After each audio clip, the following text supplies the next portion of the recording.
नमस्कार दोस्तों, आपके अपने मंच साहित्य के पंचरत्न में आप सभी का हार्दिक स्वागत है। आज हम देखने वाले हैं परिवर्तन कविता का अगला भाग। तो चलिए हम लोग शुरू करते हैं कविता। अरे देखो इस पार दिवस की आभा में साकार, दिगंबर सहस रहा संसार, हाय जग के करतार। प्रात ही तो कहलाई मात, पयोधर बने उरोज उदार। मधुर उर इच्छा को अज्ञात, प्रथम ही मिला मृदुल आकार। छिन गया है गोद का बाल, गड़ी है बीना बाल की नाल। अभी तो मुकुट बंधा था माथ, हुए कल ही हल्दी के हाथ। खुले भी न थे लाज के बोल, खिले भी चुंबन शून्य कपोल। हाय रुक गया यही संसार, बना सिंदूर अंगार। वात हत लतिका वह सुकुमार, पड़ी है छिन्नाधार। तो यहाँ पर ये जो लाइन दी हुई है अलग कलर में, यह बहुत ही महत्वपूर्ण है। यहाँ से प्रश्न आ भी चुका है और ये करुण रस का बहुत ही महत्वपूर्ण उदाहरण है। तो आप लोग ध्यान से इसको भी देख लीजिएगा, ठीक है। तो चलिए व्याख्या देखते हैं। कवि परिवर्तन के कारण उत्पन्न हो रहे विभिन्न दुखद एवं कारुणिक दृश्यों को प्रस्तुत करते हुए कहता है कि इस पार देखो, अर्थात अरे इस क्षण भंगुर मृत्यु की ओर देखो। दिन की रोशनी में नंगा होकर यह संसार सहम गया है। हाय, इस संसार को रचने वाले ईश्वर आज जिस स्त्री को माता कहलाने का सौभाग्य प्राप्त हुआ, जिसके स्तन फैलकर पयोधर बन गए थे और उनमें दूध उतर आया था, जिसके हृदय की कोमल आकांक्षा को अनजाने में ही बच्चे के रूप में कोमल आकार मिला था, दुर्भाग्य रूपी काल ने उसकी गोद से उस बच्चे को छीन लिया। वह बच्चा मर गया, लेकिन नाल उसकी अभी भी देहरी पर गड़ी है। अभी कल ही की बात है, जिसके सिर पर शादी का मोर बंधा था और हाथ हल्दी से पीले हुए थे, अर्थात जिसकी कल ही शादी हुई थी, जो लज्जा छोड़कर अपने पति से खुलकर बोल भी नहीं पाई थी, जिसके गाल पति के चुंबन से अभी तक पूरी तरह खिल भी नहीं पाए थे, वह विधवा हो गई। यहीं पर आकर उसकी दुनिया उजड़ गई, समाप्त हो गई। उसके मस्तक का सिंदूर ही उसके जीवन के लिए अंगार बन गया। वह सुकुमार लड़की आंधी से मसली हुई लता की तरह आधारहीन होकर धरती पर गिर गई तथा बिलखने लगी। जिस प्रकार आंधी वृक्ष से लता को अलग करके आधारहीन बना देती है, उसी प्रकार काल ने उस लड़की को अपने पति से हमेशा के लिए अलग करके संबलहीन बना दिया है। तो देखिए परिवर्तन के जो कवि ने कहा है ना, निष्ठुर, तो परिवर्तन तो निष्ठुर ही होता है। अब परिवर्तन हमारे जीवन का अंग भी है। कांपता उधर दैन्य निरूपाय, रज्जु सा छिद्रों का कृशकाय। न उर में गृह का तनिक दुलार, उदार ही में दानों का भार। भुकता सीढ़ी शिशिर का स्वान, चिरता हरे अचीर शरीर। न अधरों में खर तन में प्राण, न नैनों ही में नीर। कवि आगे एक भिखारी का मार्मिक चित्रण करता है।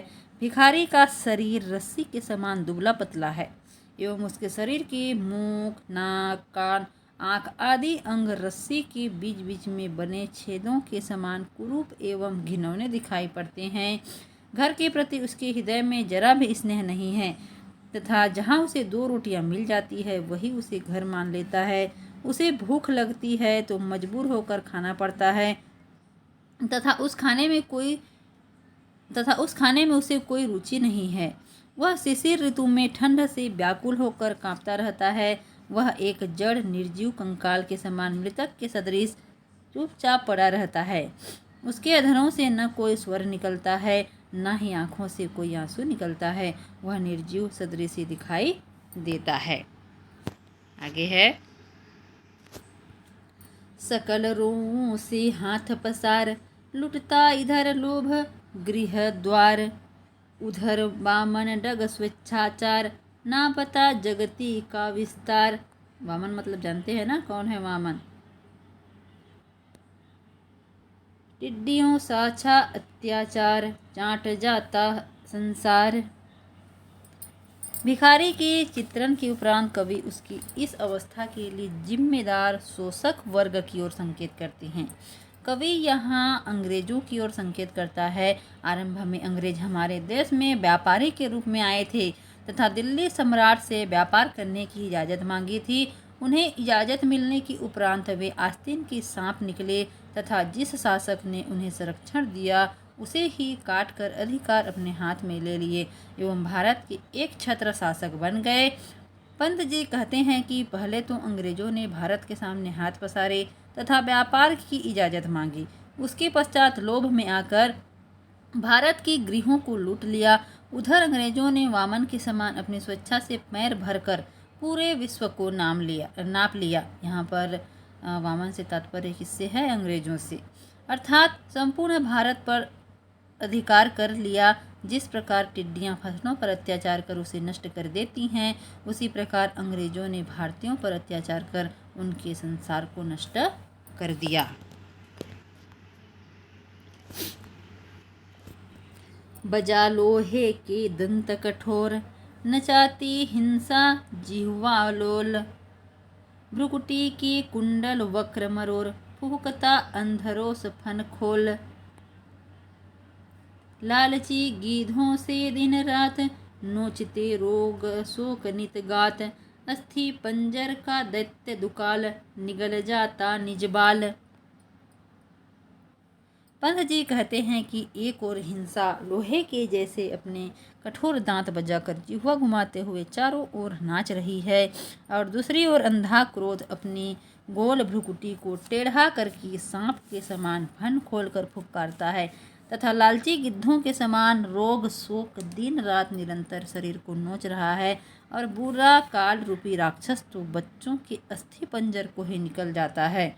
अर्थात जिस प्रकार भूख से पीड़ित हिंसक पशु अपने ही बच्चों को खा जाते हैं, उसी प्रकार परिवर्तन रूपी दैत्य अपनी ही सृष्टि को नष्ट करता है। वहाँ नर शोषित मुसलधार, ये वहाँ हो गया है, ये बहा है। बहा नर शोषित मुसलधार, रुंड मुंडों की कर बौछार, प्रलय घन सा घिर भीमाकार, गरजता है दिगंत सहार। छेड़ खर शस्त्रों की झनकार, महाभारत गाता संसार, कोटि मनुजों के निहत अकाल, नयन मणियों से जटिल कराल। अरे दिग्गज सिंहासन जाल, अखिल मृत देशों के कंकाल, मोतियों के तारक लड़हार, आंसुओं के श्रृंगार।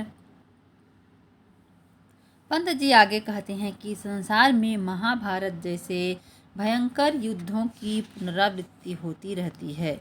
उसी का चित्रण करते हुए कवि कहता है कि एक ओर परिवर्तन संहार करता हुआ लोगों के कटे सिर व धड़ों की बौछार करते हुए उनके खून की मूसलाधार वर्षा करता है। प्रलयकारी विकराल बादल के समान चारों दिशाओं को घेर कर भीषण गर्जना करता है। इसी संहार रूपी बादल ने तीक्ष्ण बूंदों रूपी शस्त्रों की झनकार से चारों ओर महाभारत का युद्ध छेड़ रखा है और सारा संसार उसकी इसी संहारक महाभारतीय रूप के दुख भरे गीत गाता है। करोड़ों लोगों को मार डालने वाला अकाल उनकी आंखों को मणियों के रूप में धारण करके बहुत क्रूर बन गया है। इस अकाल रूपी योद्धा के सिंहासन की चमक दमक सारे संसार में मरे हुए लोगों की हड्डियों पर सजा है। लोगों की आंसू की लड़ी ही अकाल रूपी राजा के श्रृंगार के लिए मोतियों की माला बन गई है। आगे है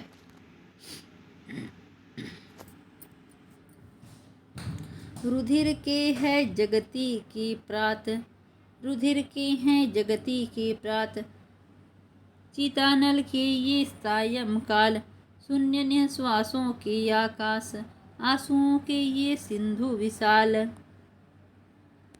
यहाँ सुख सरसों शोक सुमेरु, अरे जग है जग का कंकाल। वृथा रे ये अरण्य चितकार, शांति सुख है उस पार। कवि पंत जी कहते हैं कि संसार की सुबह लोगों के खून से तथा संध्या चिंता की अग्नि से लाल हो गई है। उनकी आशा रहित उम्मीदों से आकाश ढक गया है और उनके खारे आंसुओं से ही यह विशाल समुद्र बन गया है। इस संसार में सुख तो राई के समान छोटा है तथा दुख सुमेरु पर्वत के समान बहुत बड़ा है। अरे यह संसार तो अपनी हड्डियों पर खड़ा है। इस वन रूपी निर्जन संसार में रोना निरर्थक है। सुख व शांति इस संसार में नहीं बल्कि दूसरे लोक में है। इस प्रकार कवि ने संसार की निरर्थकता की ओर संकेत किया है। आह भीषण उद्गार, नित्य का यह अनित्य नर्तन, विवर्तन जग व्यावर्तन। अचिर में चिर का अन्वेषण, विश्व का तत्वपूर्ण दर्शन। अतल से एक अकुल उमंग, सृष्टि की उठती तरल तरंग। उमड़ सत सत बुद बुद संसार, बूढ़ जाते निस्सार। बैना सैकत के तट अतिवात, गिरा देती अज्ञात। पंत जी कहते हैं कि हाय ये भीषण मनोकल्पना, यहाँ प्रत्येक दिन मिथ्या का नृत्य होता है। यह संसार मिथ्या कल्पना है और इसका विपरीत भी। ऐसे तत्व के भीतर स्थिर तत्व का अन्वेषण ही संसार का तात्विक दर्शन है। सृष्टि के तल से निराधार आकांक्षा की लहर उठती है और वही जब उमड़ कर ऊपर आती है तो सैकड़ों बुलबुलों का संसार आबाद कर देती है और उस बुलबुले वाले संसार में सारहीन वस्तुएं डूब जाती हैं। वहीं न जाने क्यों दूसरे पल उसे गिरा भी देता है। संसार ऐसा ही है जो पल पल बनता और बिगड़ता रहता है। निर्माण के उपरांत विनाश होना इस संसार का नियम है।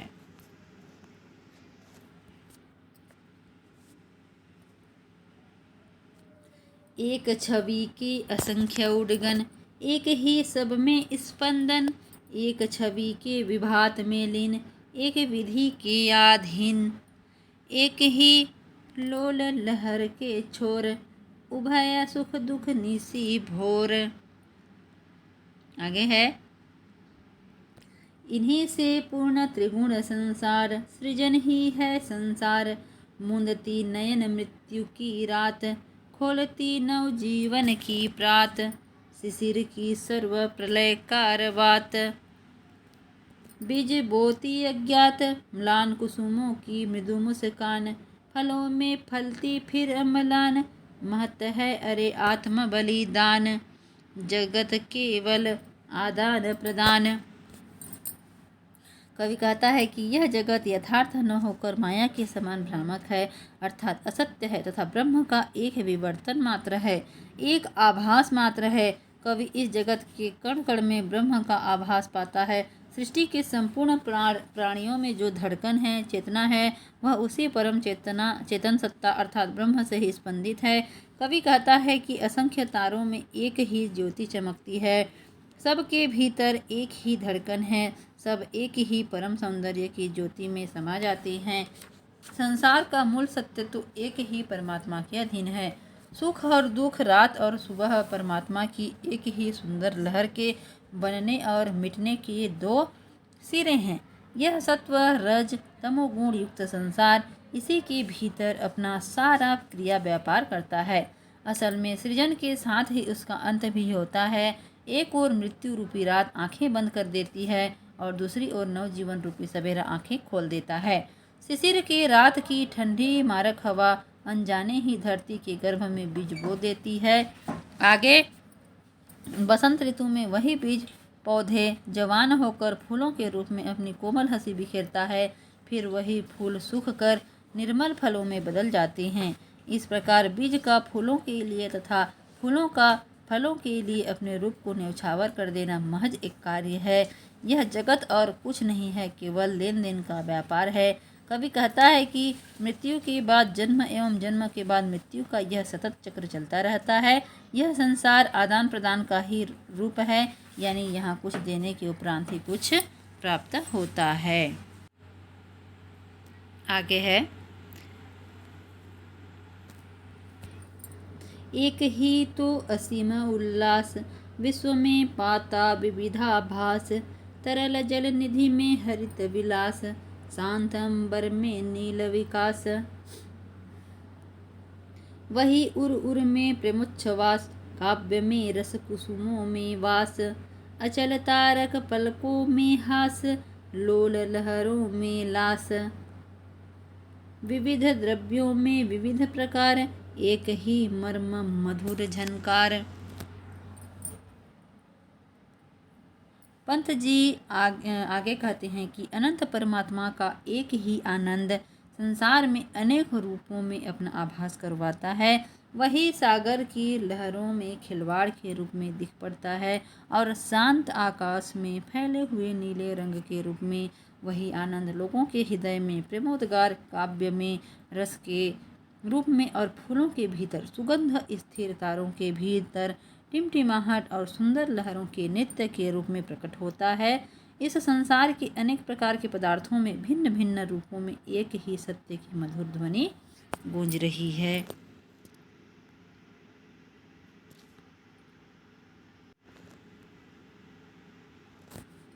आगे है, वही प्रज्ञा का सत्य स्वरूप, हृदय में बनता प्रणय पार, लोचनों में लावण्य अनूप, लोक सेवा में शिव अविकार। स्वरों में ध्वनित मधुर सुकुमार, सत्य ही प्रेमोद्गार, दिव्य सौंदर्य स्नेह साकार, भावनामय संसार। कवि पंत जी कहते हैं कि वही एक परमात्मा सभी की बुद्धि में सत्य के रूप में विद्यमान है। वही सबके हृदय में असीम प्रेम का रूप धारण करता है और आँखों के भीतर अनुपम सौंदर्य के रूप में तथा लोक कल्याण में विशुद्ध शिव के रूप में प्रकट होता है। यही कोमल सत्य सभी प्राणियों के स्वरों में मधुर ध्वनि के रूप में ध्वनित तथा प्रेमोद्गार के रूप में व्यक्त होता है। वह दिव्य सौंदर्य, स्नेह का मूर्तिमान रूप, अनंत रूपा भावों की दुनिया वही है, अर्थात परमात्मा का अंश सभी प्राणियों में व्याप्त है। यहाँ परमात्मा के विविध लोक कल्याणकारी रूप का प्रतिपादन कवि ने किया है।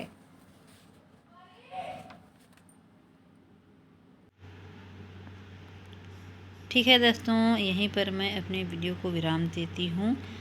यह परिवर्तन कविता 3 भागों में बनेगा और आज 2 भाग पूरा हो गया है और तीसरे भाग बहुत जल्द ही लाऊंगी मैं।